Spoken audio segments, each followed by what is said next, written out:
কেন জানি আমি শুটকির ভিডিও দিলেই সেটা ভাইরাল হয়ে যায়। আজকে দেখাবো মিষ্টি আলু দিয়ে আর লটকা শুটকি দিয়ে খুবই মজাদার একটা শুটকি রান্নার রেসিপি।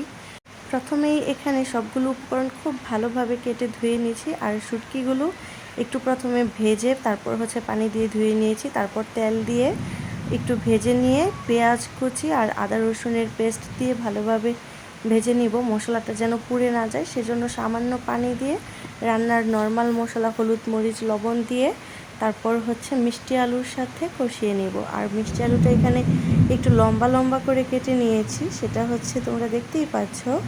আর একটু বেশি ঝাল হবে সেজন্য এখানে মরিচ পাখিটা বেশি ইউজ করেছি।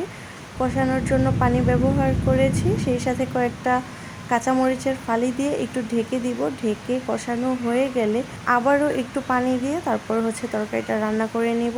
তরকারিটা দেখে নিশ্চয়ই বুঝতে পারছো খেতে কত মজা হবে।